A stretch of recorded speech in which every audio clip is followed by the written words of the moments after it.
is the new radio.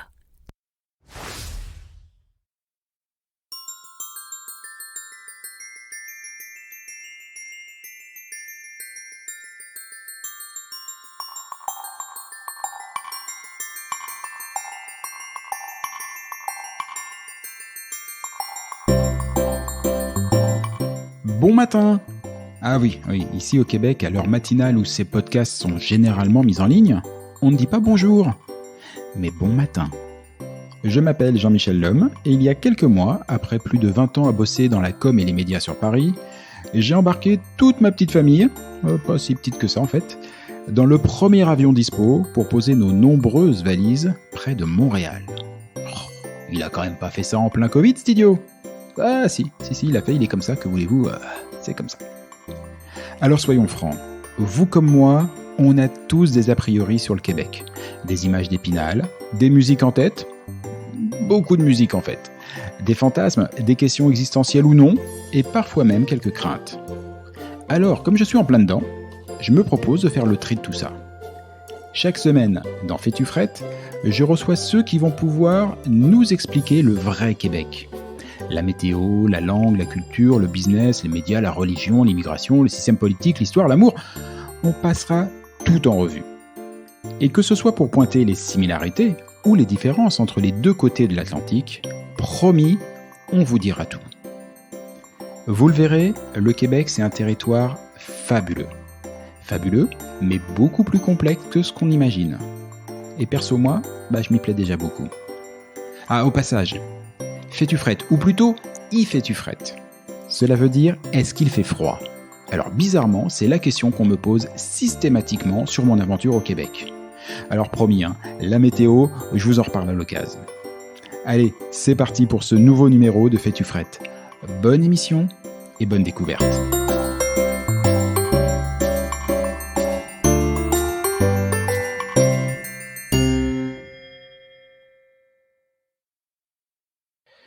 Le bonheur québécois. Quand en préparant cette émission, j'ai annoncé à mon invité le thème choisi pour aujourd'hui, sa réponse a fusé. T'es vraiment sûr de ton coup, mon Jean-Mi, là? Non, parce que en ces temps de Covid, de couvre-feu, de confinement, je t'avoue que le bonheur québécois, il en a pris un sacré coup derrière les chaussettes. Et c'est vrai. Comme partout ailleurs sur la planète, on ne peut pas dire que ce soit la grosse éclate en ce moment. Mais à tout vous dire, on est quand même assez loin du climat hyper anxiogène qui régnait sur Paris au moment où j'ai bouclé mes valises.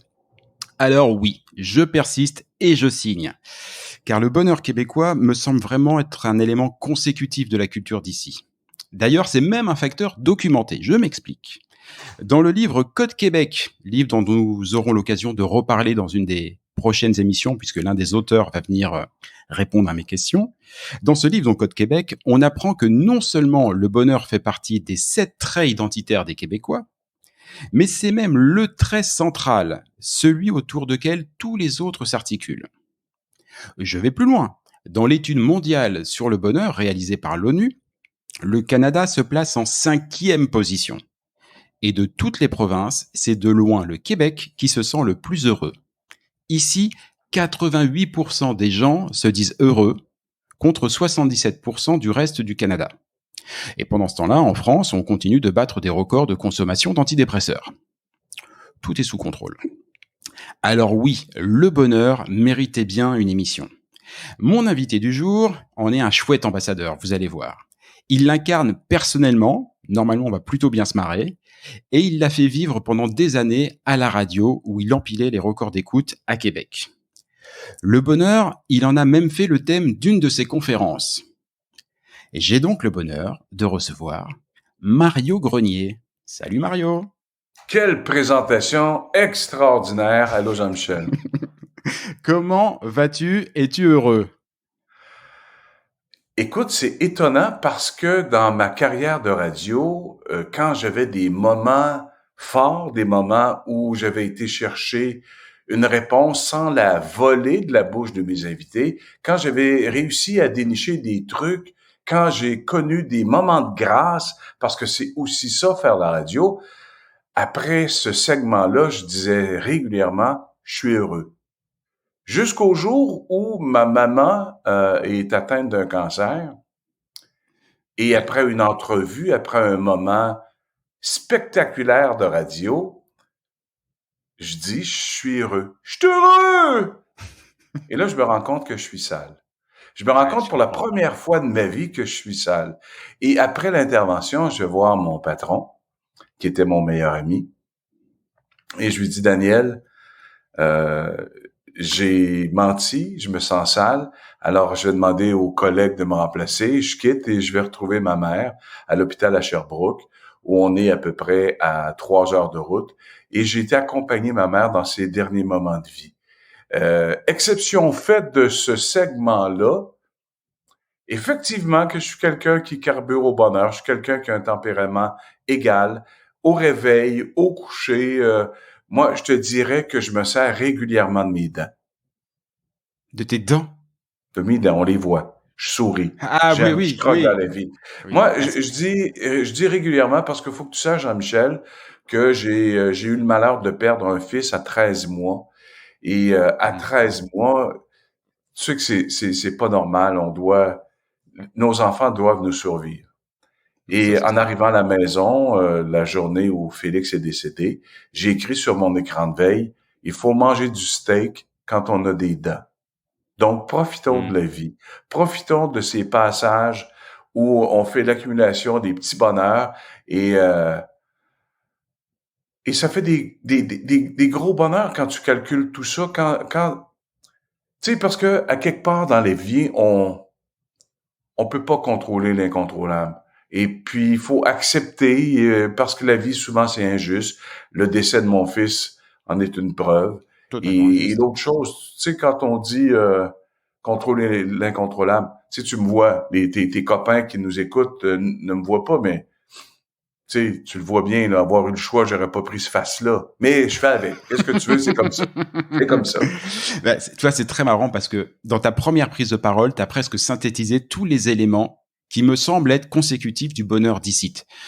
Ouais, Tout de suite, tu m'as parlé de ta maman.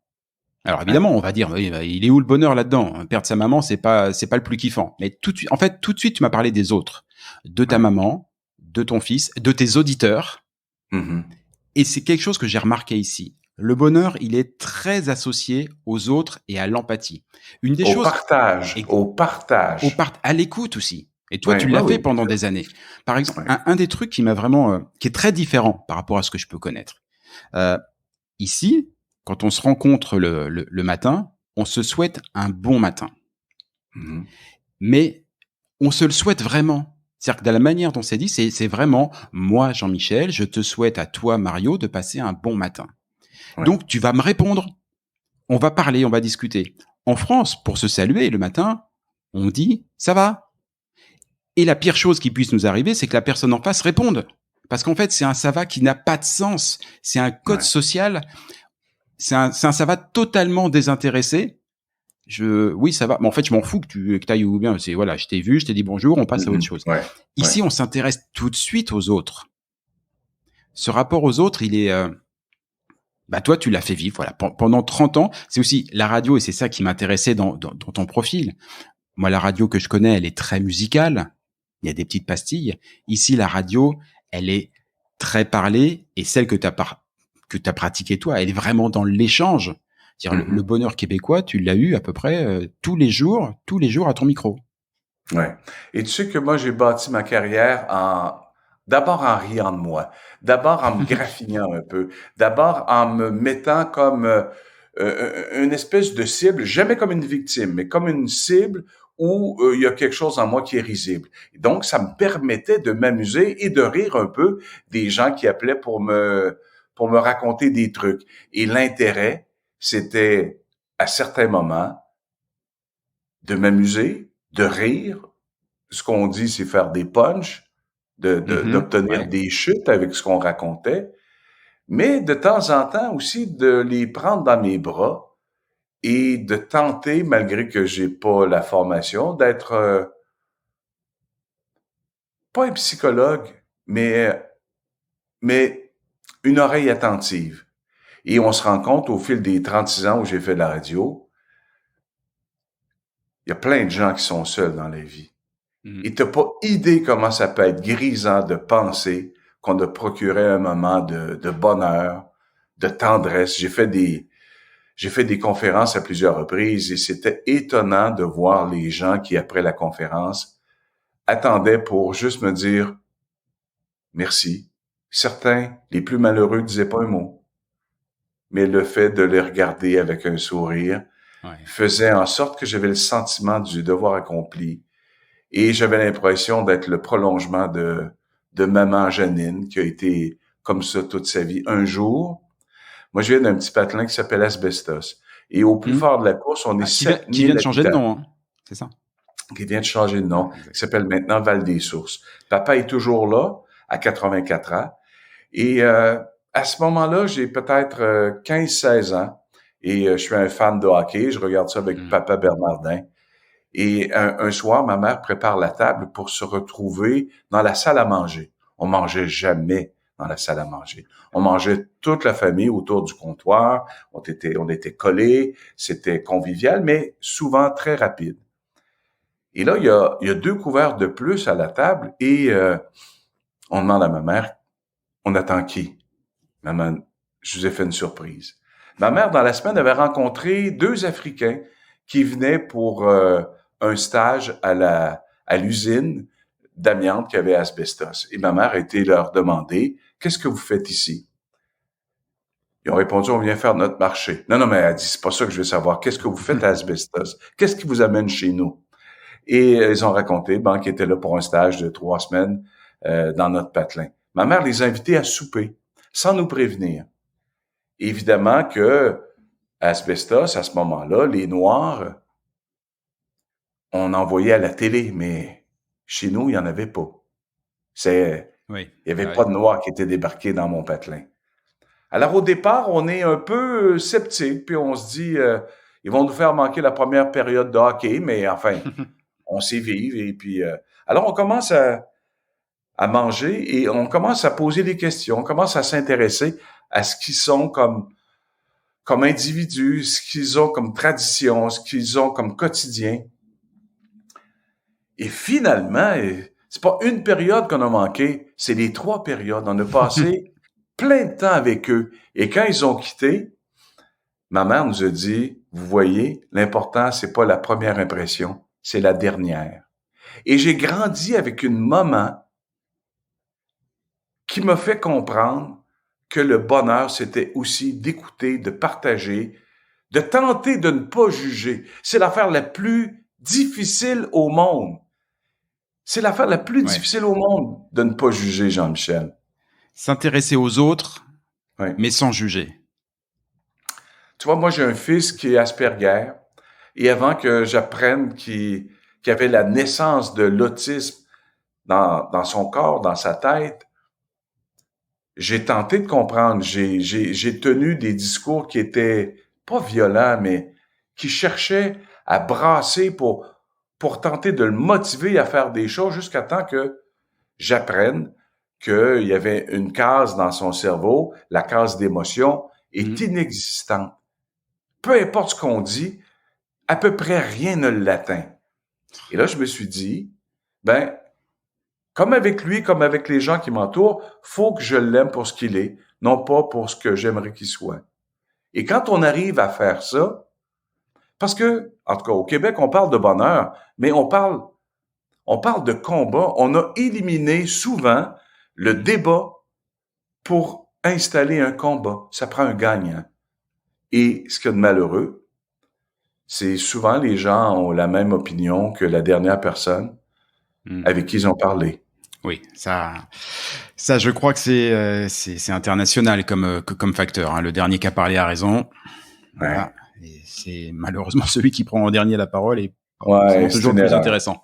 C'est une erreur. Mais tu vois, dans tout ce que tu racontes, il y a pas que des moments fun ou des choses qu'on pourrait se dire c'est l'éclate, c'est le bonheur. Mais on sent que le bonheur ici, c'est pas une lutte, mais c'est un effort. C'est-à-dire que on se donne pour mission de devoir être heureux. C'est-à-dire que dans tout ce que tu viens de me raconter, il y a déjà 1000 raisons pour se retrouver absolument au fond du trou, tirer la tronche, enfiler les antidépresseurs et se dire non, à quoi ça sert de faire marrer les gens à la radio, à quoi ça sert de d'être qui je suis, de continuer à profiter de la vie. Eh ben non. Et c'est vraiment quelque chose que je ressens ici. Le bonheur, c'était comme si, tu vois, on parle de l'art de vivre à la française, en disant, on a tous collectivement cette responsabilité de faire vivre cet art de vivre qui nous est reconnu internationalement.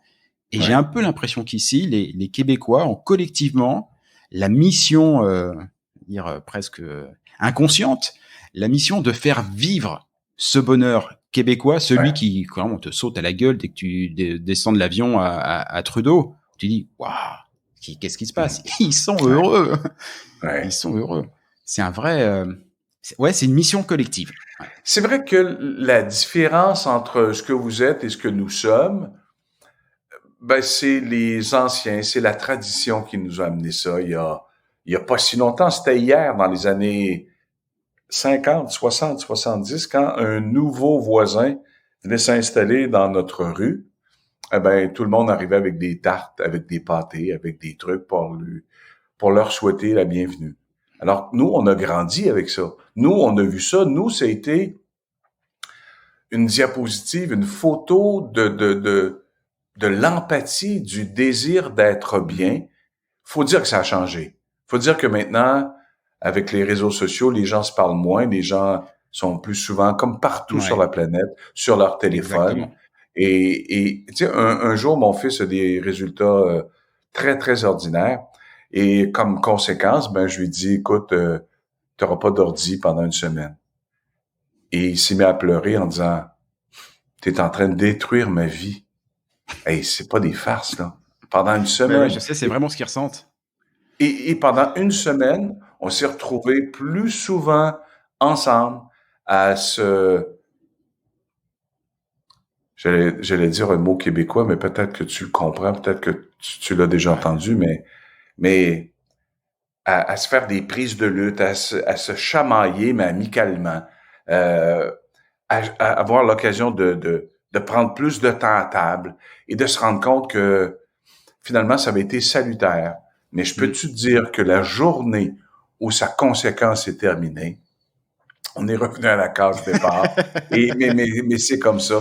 Mais Ouais. c'est intéressant de voir que qu'on était capable de vivre et il était capable de vivre sans son Ouais, ordinateur c'est ça. pendant plusieurs années après notre séparation, parce que tu vas comprendre que je fais partie de la statistique où 85% des parents qui vivent le deuil de leur enfant, eh ben c'est la séparation qui les attend parce qu'on n'est pas capable de prendre le même chemin pour s'accompagner. Il y en a un qui est Mm. plus dépressif que l'autre. On comprend pas comment la personne avec qui on vit est capable de s'amuser ou de rire quand on vit cette tragédie-là. Et donc, j'ai été le papa une semaine sur deux pendant un bout de temps de la vie de Thomas, Ouais, mon deuxième fils. Et j'allais, parce que je demeurais loin de son école, il était dans une école privée, j'allais le porter et je te dirais que la majorité du temps, il était dans sa tête. Il réfléchissait et il était comme comme tous les enfants qui trouvent que leur papa c'est ringard, que c'est un vieux, c'est quelqu'un qui lui il comprenait pas de par son ouais. de par sa maladie comment j'arrivais à parler à des gens que je connaissais pas parce que lui ça fonctionne pas. Ah bah oui, Et ça fonctionne il pas. a pas le mode d'emploi, ça fait Il n'y pas. a pas Il le a pas mode les d'emploi, outils. tu as raison. Et la dernière journée, j'ai été le reconduire après son secondaire 5 à sa dernière journée, en me rendant à son école le matin vers 8h moins quart. Je lui ai dit, Thomas, c'est la dernière journée de ta vie où je vais te reconduire à ton école secondaire. On s'est pas parlé tant que ça. Mais j'espère que tu vas retenir qu'à tous les matins, je me suis levé avec toi. J'avais un sourire, j'étais apte à discuter, j'étais apte à te confronter, j'étais apte à tenter de comprendre ce qui t'animait. Puis aujourd'hui, ben, on tourne la page et puis la parenthèse se referme. Et puis retiens ça le jour où peut-être tu auras des enfants. Mais au moment où je te parle, j'en doute. Je pense que Thomas aura pas d'enfants, mais enfin. Mais c'est comme ça. Alors, de faire de saisir, de saisir des choses qui semblent banales, mais qu'on rend importantes. Mm.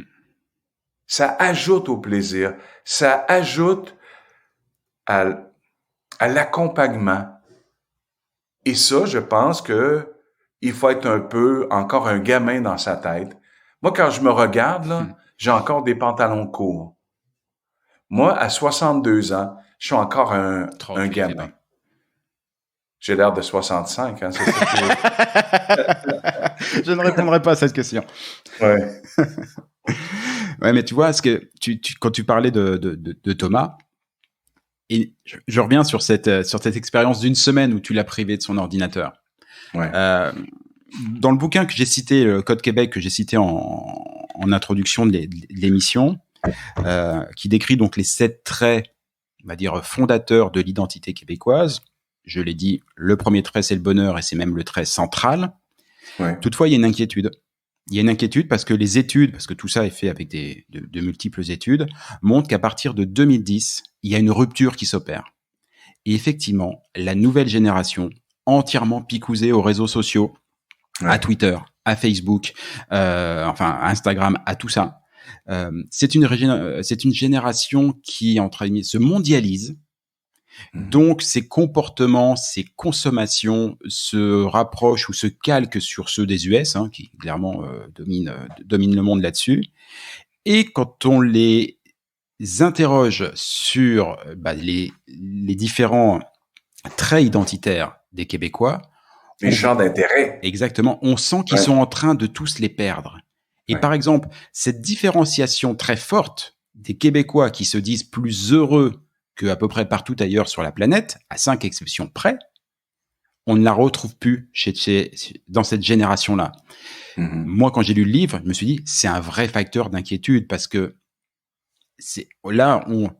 outre le fait qu'évidemment, on est, je pense, tous assez inquiets de savoir que nos mômes sont tous plus dépressifs qu'on ne l'était à leur âge, sont plus inquiets, enfin voilà, on s'inquiète pour nos mômes, Ouais. c'est assez normal.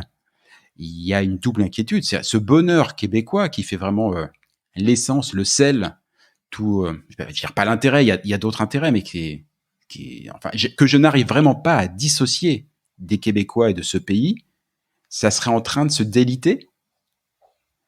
C'est euh, c'est une inquiétude. Alors c'est une inquiétude. À côté de ça, je vois qu'il y a des gens qui euh, qui se battent pour le faire vivre. Dans le pilote de l'émission, j'ai raconté, et ça fait écho à ce que tu me disais toi sur les nouveaux arrivants à l'époque dans ton village, Ouais. euh, où vous apportiez des plats, des choses comme ça. Moi, c'est exactement ce que j'ai vécu avec mes voisins. Je suis arrivé Ouais. en juillet, Ouais. en plein Covid, 15 jours de quarantaine, enfin de quinzaine, stricte, hein, tu peux même pas aller à l'épicerie faire tes courses. Ouais. Je ne les connaissais ni d'Ève ni d'Adam, jamais croisés de ma vie. Dès le premier jour, ils nous ont pris en main. Ils nous ont rien demandé. Ils nous ont apporté à manger, on n'avait rien demandé, à boire. Ils Hmm. sont allés nous acheter des matelas pour qu'on puisse dormir. Enfin, c'était juste complètement dingue. On sentait que il était important pour leur bonheur à eux de savoir que leurs voisins, nouveaux voisins qui venaient d'arriver, étaient Ouais. eux aussi heureux. C'est formidable, hein? C'est formidable. Et c'est formidable. Écoute, il y a une émission qui a été reprise parce que c'est un format télévisuel avec Thierry Ardisson. Ça s'appelle Tout le monde en Bien parle. sûr. Maintenant, on a importé ça. Ça fait 17 ans Mm. que ça fonctionne. Et à Tout le monde en parle, un jour, on reçoit un chanteur français. Faut que je te dise qu'à 62 ans, le fait de ne plus faire de radio, j'ai le raisin qui sèche. J'ai des troubles de mémoire, j'oublie des noms. Et là, je voudrais te donner le nom de ce chanteur, j'y arrive pas. J'arrive pas à le trouver. Mais c'est une personne âgée. Et d'entrée de jeu, on lui demande comment allez-vous? Et sa réponse de français a été pourquoi vous êtes médecin? Ça m'étonne pas. C'est tellement ça. Mais de quoi tu te mêles? Ouais. Ouais, Tu te rends c'est ça. compte? Ouais, c'est ça. Tu te rends compte? Alors, on va l'inviter pour vendre des billets de son spectacle, pour le rendre sympathique, pour faire la promotion que cet homme-là mérite d'avoir des spectateurs, qu'on vende des fauteuils et que lui, mais remarque que c'était drôle. Remarque que c'était drôle parce que nous, on n'est pas habitués à ça. Oui, Nous, ça crée un décalage. oui, c'est ça, il y a un décalage. Mais je te dirais que au fil des ans, parce que j'ai été partenaire d'affaires avec un festival parisien qui s'appelait Paris fait ses comédies, j'ai Mhm. vu au fil de mes rencontres, et moi je trouvais que ça se passait par les chauffeurs de taxi.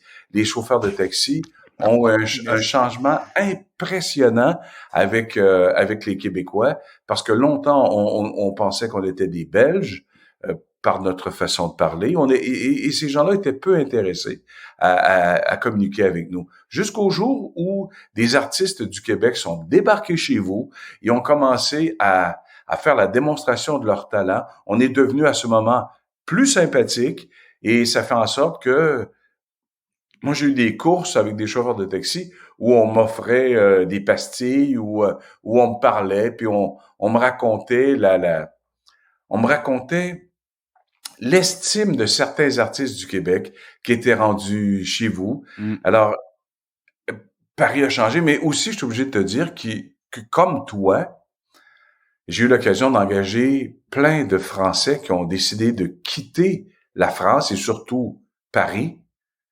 pour venir vivre, pour venir habiter au Québec. Et la majorité me disait, à 30 ans, à 35 ans, on peut pas avoir une belle carrière à Paris. C'est l'âge, c'est l'ancienneté, c'est la hiérarchie. Et, et moi, je veux bâtir mon entreprise, je veux bâtir ce que j'ai à raconter à partir de maintenant. Je vais pas être au service de quelqu'un pour qui j'ai peu ou pas d'estime. Alors, ça a été le départ. Et ça, Ouais. Jean-Michel, moi, je reconnais que dans le geste que tu as posé, dans le geste que notre amie commune Mm. a posé, c'est un courage que peu de monde font. Il faut que ça aille mal en sacrifice pour décider de quitter ton monde, ta rue, ton épicerie, ton marché, pour arriver à Québec en disant, mais j'ai lu un livre où on dit que les gens sont heureux. Mais t'es conscient que c'est toi qui as à faire ton bonheur, Jean-Michel. Ah oui, je suis bien conscient que c'est moi qui ai à faire mon bonheur, mais parmi les choses qui m'intéressent, et toi, quand tu parlais de ces Français que tu as embauchés, qui te disaient qu'à Paris, ils ne pouvaient pas. Ouais.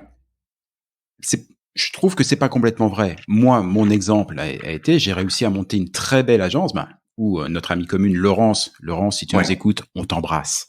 Voilà. Laurence a travaillé avec moi pendant des années. On a réussi à monter une très belle agence, une très belle société. J'avais dans la trentaine. On peut pas dire que je brille par mes diplômes, mon réseau, tout ça et tout. Et pourtant, j'y suis arrivé. Mais c'est vrai que c'est très compliqué de vouloir réussir en affaires sur Paris, tout en conciliant de la vie privée, de la vie familiale. C'est-à-dire que tu es à Ouais. peu près obligé de tout sacrifier. Moi, j'ai eu énormément de chance, mais c'est vrai qu'en général, on est à peu près obligé de tout sacrifier. Or, parmi les différences ici, et qui montrent à quel point le bonheur est important ici, quand on travaille, on veille à ce que tu sois heureux Hum. en dehors du travail. Donc, il y a des heures où on arrête, hein, c'est fini les conneries, on arrête, on passe à autre chose, et il y a de l'organisation pour savoir comment ça se passe à côté. Enfin, on te laisse cette place-là. T'es pas obligé de choisir. C'est pas la réussite ou le bonheur. Ouais. C'est que tu ne vas pas réussir si t'es pas heureux. Voilà. Hum. C'est très Il différent. y a quelque chose qui caractérise aussi beaucoup les Québécois, c'est l'intérêt qu'on porte au divertissement. Ouais. L'intérêt qu'on porte à l'humour. À l'humour, oui. Et ça, c'est quelque chose de tellement important. C'est fou. Et les audimates, parce que c'est comme ça que vous appelez ça, Tout à les fait. codes d'écoute, révèlent que quand on est dans l'humour, quand on est dans, dans le fait où on peut déploguer le cerveau pour éliminer les tracas et qu'on se donne et qu'on devient des clients à des trucs qui vont nous faire rire, ça apaise. Ouais. Comme Les... l'alcool, je te dirais. Ouais, je sais pas si l'alcool est partout, mais les humoristes, ils sont partout au Québec. Impressionnant, hein? C'est Ouais, impressionnant. On les ouais, retrouve à la ouais, radio, on les retrouve à la ouais. télévision, dans les pubs, on les retrouve dans les séries, Mmh. on les retrouve dans les bouquins. Ils Oui. sont absolument partout. Et alors vraiment, moi, le truc qui m'hallucine, j'en parle quasiment à chaque émission, mais c'est cette école internationale de l'humour. Ouais. Tu ne sais pas rire ici, t'es pas drôle, t'inquiète, on va t'apprendre, c'est trop important. Il y a Ouais, mais j'exagère, ça, mais il je y a suis pas une sûr, je école suis de pas sûr. l'humour. C'est Par contre, si t'es pas drôle, mais que t'écris bien, Mhm. on peut dire, écoute, t'as pas ce qu'il faut pour être devant les projecteurs, mais t'as tout ce qu'il faut pour accompagner des humoristes, pour leur écrire des numéros, et tu vas vraiment bien gagner ta vie. Il y en a plein, plein, plein Mhm. qui sont des auteurs, qui sont des scripts, qui sont des script éditeurs, qui retouchent les textes les plus grands. Martin Matt, qui est un des Bien grands sûr, vendeurs, les Beauvalaises. Louis-José Hood, qui est un grand vendeur, ben, ils ont tous les deux le même script éditeur. Et ces gens-là, ben, revisitent les gags, replacent la ponctuation pour être le plus efficace possible. Pour nous, les Québécois, l'humour, tu sais, il y a une séquence où on dit il y a trop d'humoristes. Ben, il n'y a jamais eu assez de fauteuils dans les salles. Ouais. Il n'y a pas trop d'humoristes. Non, il y en a Tu sais, jamais trop. on va dire aux gens, quoi, attends un peu, tu ris trop, toi? On fait jamais ce reproche-là. Il n'y a pas trop d'humoristes. Il y en a pour tous les goûts. Et ce qui est d'étonnant, c'est tant que tu n'as pas fait ton premier one-man show, ben, tu es dans la relève. Et il y a plein d'humoristes, parce que moi, j'ai travaillé longtemps dans le domaine, qui sont depuis 20 ans du monde de la relève, mais qui gagnent bien leur vie quand même. Mais ils ont pas 1 heure et quart, 1 heure et demie de spectacle. Ils sont encore De dans la one relève, man, quoi. Ouais, juste pour exact. ouais, Ouais. juste pour eux. C'est sûr que la place de l'humour ici est complètement dingue et effectivement, je pense qu'elle nourrit bien ce bonheur québécois. Enfin, Hum. clairement, on se marre ici. Tu vois, moi, l'une des premières choses qui m'ont marqué en arrivant, tout de suite, j'ai commencé à regarder la télévision parce que bah, je suis accro aux médias, hein, c'est pas nouveau. Ouais. Hum. J'ai regardé la télévision québécoise et les informations. C'est marrant, hein. Les informations ici se terminent toujours par un rictus, un sourire. C'est-à-dire même si on l'a dit au début d'émission, hein, c'est pas la fête en ce moment, hein. C'est-à-dire Non. qu'on empile les confinements, les couvre-feux, les mauvaises nouvelles d'une manière générale. Et pourtant, tu vois, il y avait un sketch de Coluche. Je sais pas si tu connais Coluche. Bien sûr. Voilà, un sketch, un très vieux sketch de Coluche qui disait quand un avion s'écrase quelque part dans le monde, c'est sur les pompes de Roger Giquel. Roger Giquel, c'était le présentateur des Ouais. informations à 20h le soir. Parce qu'il, voilà, Mhm. tout de suite, il le portait. On n'a pas ça ici. Bien sûr que les infos sont traitées de manière sérieuse. Je veux dire, c'est pas, on fait pas de l'humour sur des choses qui sont tout sauf drôles. Ouais. Mais une fois qu'on a dit les informations, une fois qu'on a passé le point de vue, et quand il s'agit de dire au revoir aux téléspectateurs, on le dit avec un sourire. Ben, c'est la façon aussi de remercier les gens qui ont pris le temps de regarder le TJ, le téléjournal, le bulletin Mmh. d'information, parce que ça reste un spectacle, ça reste un truc où les codes d'écoute sont importantes. Et mais c'est aussi un minimum de remercier par un Bah oui, je sourire trouve aussi. les gens qui ont pris 30 minutes. 30 minutes dans une journée, c'est long. Et c'est la façon de remercier. C'est comme ça. Allez, en passant, j'ai une anecdote sur Coluche. Vas-y. Le jour où, avec le festival que je fonde à Québec, on va régulièrement voir des numéros au point-virgule Mmh. avec la Ouais. responsable du point-virgule et qui, la deuxième année où on va la solliciter pour aller voir des spectacles sans payer, elle me dit, Mario, je vais t'offrir quelque chose d'exceptionnel aujourd'hui.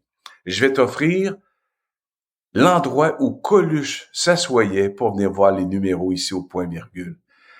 L'endroit probablement la plus inconfortable de toute ma vie. Parce que les bancs, c'est des bancs Ah oui. de bois qu'on a recouvert avec, Et ça a pas changé? avec, non, non, c'est ça, avec un tissu qui a l'air du prélat, qui a l'air comme en plastique. Et je me rappelle, donc, c'est un privilège de penser que Coluche était à l'endroit où je suis assis. Et il y a une humoriste qui est devenue une grande, grande, grande, grande populaire. On était 6 dans le point-virgule, dont 2 qui avaient pas payé. Et après 15 minutes de numéro, Elle a arrêté son numéro, elle a dit, je m'excuse, il faut que je vous le dise. Vous savez pas à quel point vous me faites du bien. Merci d'être avec moi ce soir. Il y avait 4 entrées payantes. Et cette fille-là, aujourd'hui, est encore une grande. Bah ouais. D'où l'importance de reconnaître, et c'est là que ça se passe. Au lieu de chialer, au lieu de se plaindre,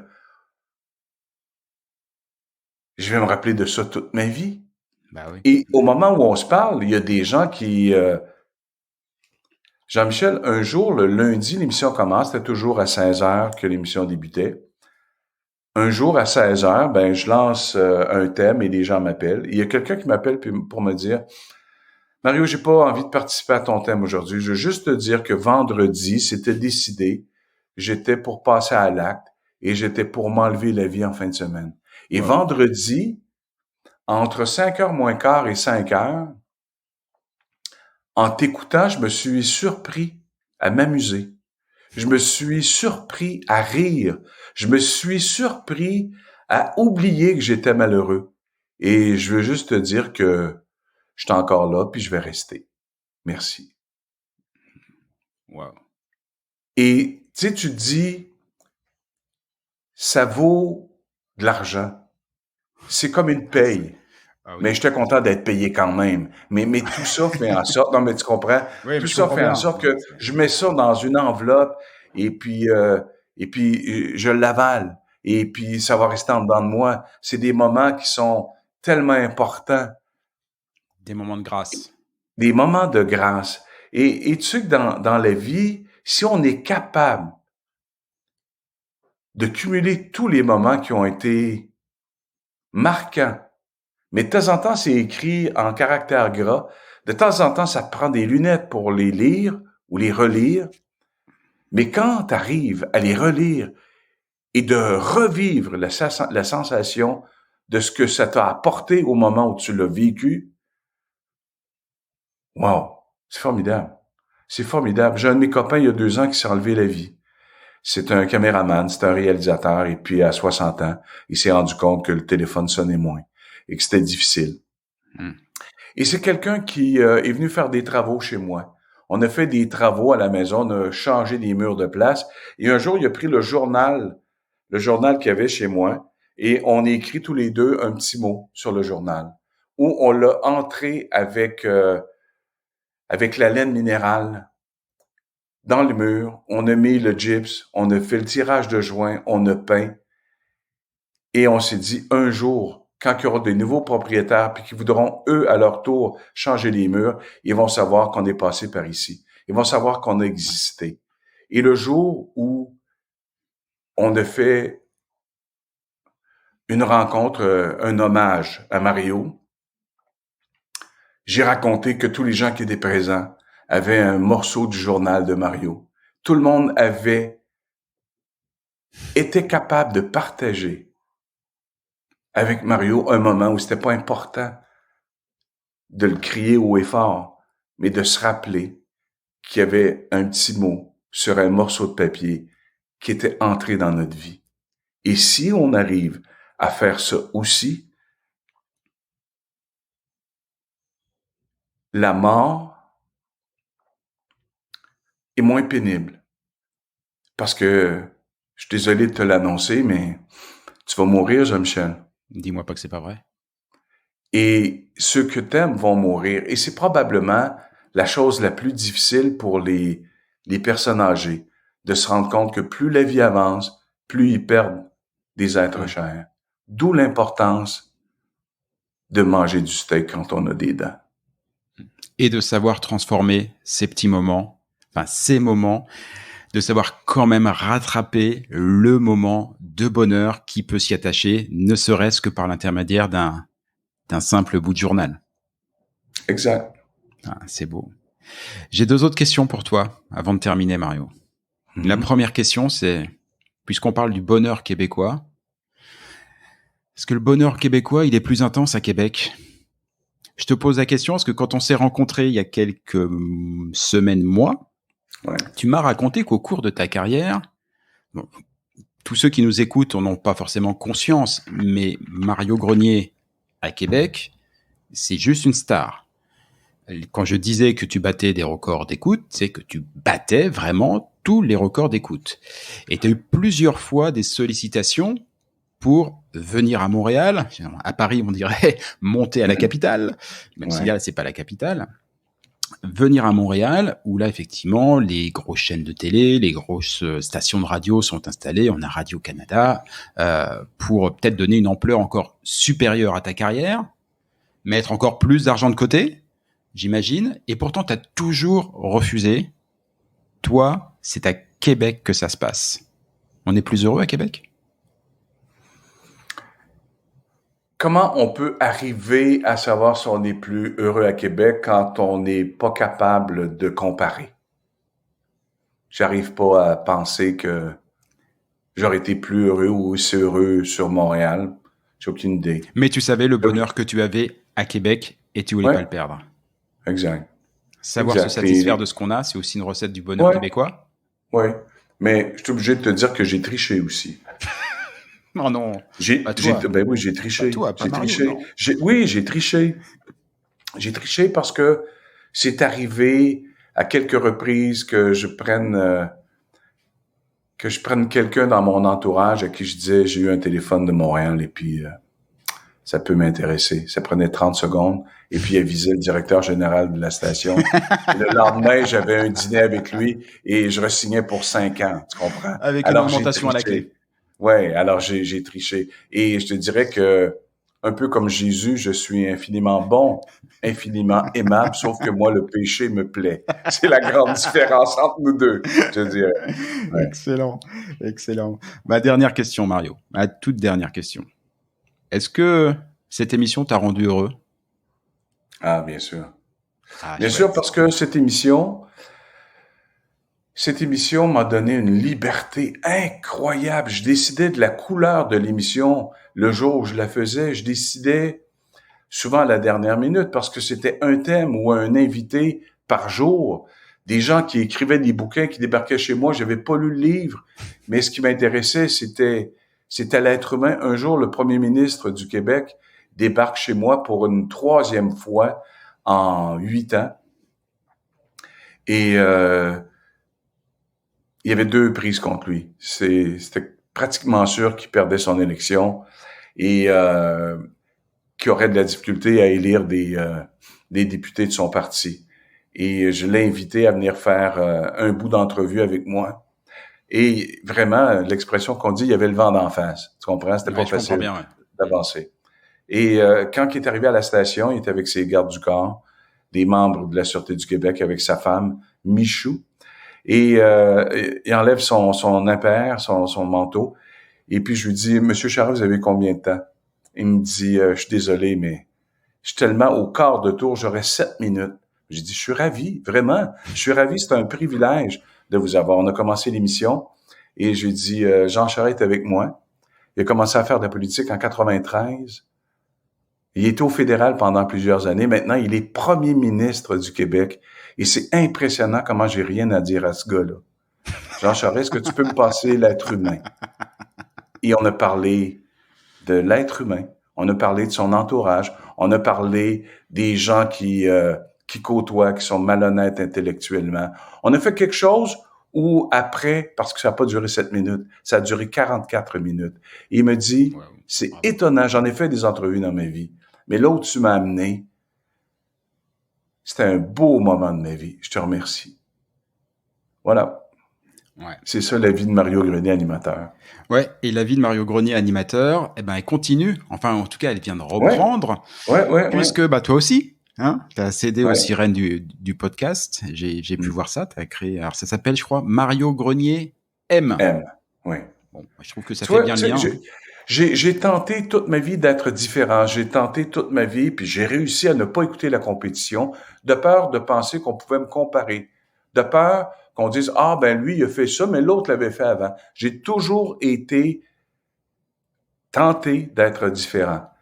Mais j'ai flanché parce que, comme 900 000 nouveaux podcasteurs en 2020, ben, j'embarque dans l'aventure, mais à ma façon. Ouais, mais tu vois, au moment où on se parle, il y a Jean-Marie Lapointe qui a fait Ouais, je voulais t'en parler. Ouais, ma première rencontre avec Jean-Marie. Et puis, j'en ai 5 autres de fait. Et puis, je vais faire ça, je vais poster ça aux 10 jours. Il y a une station radio qui m'a appelé pour me dire, est-ce qu'on pourrait présenter ça? Et j'ai aucun intérêt. Aucun intérêt. Je veux pas m'acheter de travail. J'ai bien gagné ma vie et je veux juste m'amuser et partager ce que je suis. Mais tu sais, tu me parles de radio, Jean-Michel. Il faut qu'on conjugue ma vie aussi au passé. Et je le fais sans apitoiement, je fais pitié, non, je reconnais que ma vie se conjugue maintenant au passé. Je suis pas inconfortable avec ça, pas du tout. C'est un passé, mais pas parce que c'est passé que c'est pas présent. Non, évidemment, moi, j'ai pas du tout la carrière que tu as eue. Loin de là, j'ai été animateur radio pendant bénévole pendant 6 ans et puis professionnel pendant 2 ans jusqu'à ce que les gens écoutent véritablement, les patrons de la radio écoutent véritablement l'antenne et se rendent compte de qui j'étais. Donc ça a pas duré. Mais tu vois, j'ai jamais eu ça m'a jamais rendu triste. J'en parlais effectivement comme toi au passé, mais un passé très présent. C'est-à-dire que effectivement, mes années de radio étaient derrière moi, mais la passion du micro, de parler à quelqu'un, la passion des gens, parce que c'était un peu le début de la radio libre en France, donc on parlait pas mal. Ça m'a jamais quitté. Et ça m'a tellement jamais quitté que, comme toi, arrivé en 2020-2021, qu'est-ce que je fais? Je rechoppe un micro, j'utilise 2-3 applis internet et hop, on lance un podcast. Et je pense que sans prétention, je peux dire que l'heure qu'on vient de passer ensemble, ou à peu près 60 minutes, si on avait été sur une antenne, on aurait pu vendre de la pub. C'était bien agréable d'être avec toi pendant cette heure, Jean-Michel.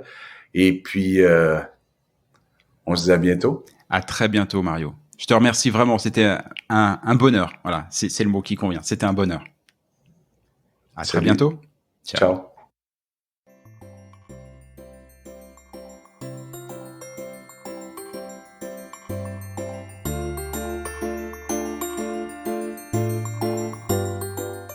Et voilà, Fais-tu frette, c'est fini pour aujourd'hui.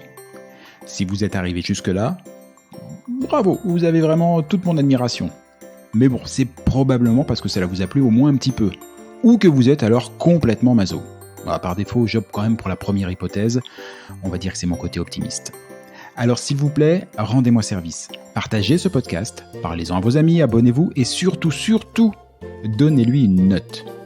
Alors juste pour info, même si ce programme reste évidemment très perfectible, inutile de mettre un 3 ou un 4 sur 5.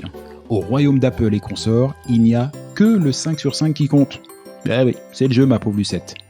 Alors je compte sur vous. Pour le reste, vous trouverez tous les liens, les références vers les livres, les spectacles, les programmes et que sais-je dont on a pu parler au cours de cette émission et même ceux dont on n'a pas parlé mais qui me semblent intéressants. Tout ça, vous le trouverez dans le descriptif, dans les commentaires de ce podcast ou bien alors sur notre site internet faitufrette.com. Sur ce même site, vous avez d'ores et déjà la possibilité de vous inscrire à l'indispensable newsletter hebdomadaire que nous vous préparons et qui sera lancé très prochainement. Et j'y annoncerai les prochaines émissions et partagerai avec vous des articles, des infos, des bons plans qui pourraient bien nourrir votre curiosité à propos du Québec. Enfin justement, puisque vous êtes curieux, je suis sûr que vous avez des questions, des suggestions, que vous aimeriez qu'on traite tel ou tel sujet. Eh ben, je ne demande qu'à vous lire. Envoyez-moi un courriel. Oui, j'ai bien dit courriel. Envoyez-moi un courriel à l'adresse suivante. Faitufrette, en un seul mot, tout attaché, sans espace, sans tiret ou quoi que ce soit. Donc, Faitufrette, à commercial. Ah oui, j'ai oublié aussi. Ici, on ne dit pas at ou arrobase, on dit à commercial. Gmail.com. J'avoue que c'était pas très clair tout ça. On récapépète depuis le début, vous allez voir, c'est très simple. Faitufrette, F-A-I-S-T-U-F-R-E-2-T-E, à commercial, gmail.com. Pas compliqué. Vous vous souvenez qu'au tout début de cette émission, je vous ai dit qu'au Québec, on ne disait pas bonjour, mais bon matin. Et pour cause, car ici, pour se dire au revoir, on se souhaite de passer un bon jour. Alors bonjour à tous et à tantôt.